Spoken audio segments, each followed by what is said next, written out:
जनपद पिथौरागढ़ के बेरीनाग के लोहाथल की रहने वाली आरती कार्की ने नेट जेआरएफ परीक्षा उत्तीर्ण की है। आरती ने बताया कि उन्हें 99.91 परसेंटाइल अंक मिले हैं। उनकी इस उपलब्धि से क्षेत्र में खुशी व्याप्त है। आरती ने लोहाथल स्कूल से प्राथमिक शिक्षा ग्रहण करने के बाद जीआईसी अस्कोट और जीआईसी कार्की नगर से इंटर की शिक्षा हासिल की। एलएसएम कैंपस से पीजी करने के बाद आरती ने 2 बार नेट व सेट की परीक्षा उत्तीर्ण की।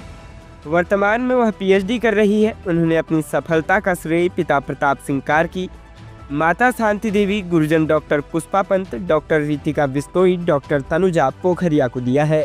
जनपद पिथौरागढ़ में खुल गया है पहला आयुर्वेदिक चिकित्सालय, उपचार एवं पंचकर्म केंद्र श्री शिवाश्रम, विण ब्लॉक निकट एपी हस्तिराहा पिथौरागढ़। यहाँ मोटापा, स्लिप डिस्क, साइटिका, डबीनस पीठ दर्द, कब्ज, फ्रोजन शोल्डर, हड्डी बढ़ना, सर दर्द, जोड़ों के दर्द, गठियाबाद, त्वचा रोग, अनिद्रा सहित अन्य रोगों हेतु बेहतरीन थेरेपी दी जाती है। आयुर्वेदिक डॉक्टर द्वारा रोगों की जांच तथा खून की जांच के बाद सही खान पान हेतु आयुर्वेदिक डाइट चार्ट भी प्रोवाइड कराया जाता है। योग गुरु द्वारा निःशुल्क योगा की सुविधा दी जाती है।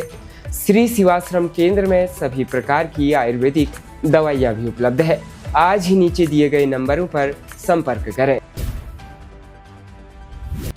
सीमांत के धारचूला में राष्ट्रीय स्वयंसेवक संघ से जुड़े जनसंघ के संस्थापक सदस्य व भारतीय जनता पार्टी के वरिष्ठ नेता भीम सिंह रावत का 91 वर्ष की आयु में निधन हो गया।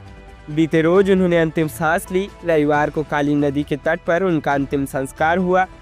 उनके निधन से क्षेत्र में शोक की लहर है। व्यापार मंडल अध्यक्ष भूपेंद्र थापा के नेतृत्व में गांधी चौक में व्यापारियों ने शोक सभा कर दिवंगत आत्मा की शांति के लिए ईश्वर से प्रार्थना की।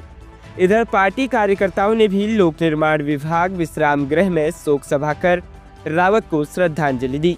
ब्लॉक प्रशासक धन सिंह धामी ने शोक संवेदना प्रकट करते हुए कहा कि रावत ने भारतीय जनता पार्टी को सीमावर्ती क्षेत्रों में स्थापित करने में अहम भूमिका निभाई। कहा कि उम्र के इस पड़ाव में भी वह समाज में सक्रिय रूप से बने हुए थे। झूलाघाट थाने में थानाध्यक्ष के तौर पर कार्यरत एसआई आरती सहदेव का कनाली छीना तबादला हो गया है। उनकी जगह दिनेश चंद्र बिष्ट झूलाघाट थाने के नए थानाध्यक्ष होंगे।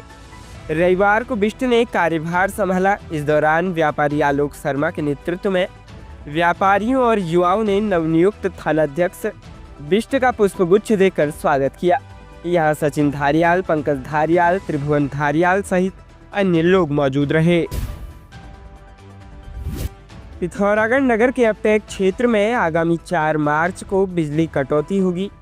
यूपीसीएल के ई नितिन गरखाल ने बताया, क्षेत्र में रिंगमैन व स्ट्रीट लाइट के अलग फेज बिछाने का कार्य के चलते सुबह 10 से शाम 5 बजे तक बिजली सेवा बाधित रहेगी। राज्य उत्तराखंड में माड़ा एवलांच हादसे में मृतकों की संख्या 7 पहुंच गई है, जबकि एक मजदूर की तलाश एवलांच के तीसरे दिन भी जारी है। इस पूरे हादसे में पहले 55 बीआरओ के मजदूरों से बर्फ में दबने की सूचना थी, लेकिन हादसे के दूसरे दिन देर रात सूचना मिली कि एक मजदूर पहले ही अपने घर कांगड़ा चला गया था। इस लिहाज से एवलांच की चपेट में आने वाले मजदूरों की संख्या 54 रही।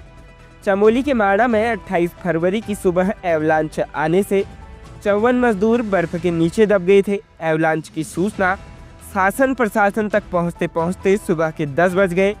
जानकारी मिली कि ये मजदूर 8 कंटेनर और एक सेट के अंदर थे, जो कि लापता थे। इसके बाद आईटीबीपी और प्रशासन से सर्च एंड रेस्क्यू ऑपरेशन शुरू किया। घटना वाले दिन ही आईटीबीपी ने 2 कंटेनर का पता लगाते हुए 33 लोगों को बचा लिया, जबकि दूसरे दिन रेस्क्यू ऑपरेशन को आईटीबीपी के साथ ही भारतीय सेना और वायुसेना का भी साथ मिला।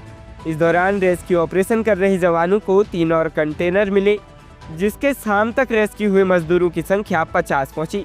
हालांकि इस बीच जानकारी मिली कि गंभीर रूप से घायल 4 मजदूरों की मौत हो गई, जबकि 2 गंभीर रूप से घायल मजदूरों को एयरलिफ्ट करते हुए एम्स ऋषिकेश लाया गया, जिनकी पहचान पवन पुत्र महेंद्र सिंह, ईशानपुर जिला संभल उत्तर प्रदेश और अशोक पुत्र जीवनराम बेरीनाग पिथौरागढ़ उत्तराखंड के रूप में की गई।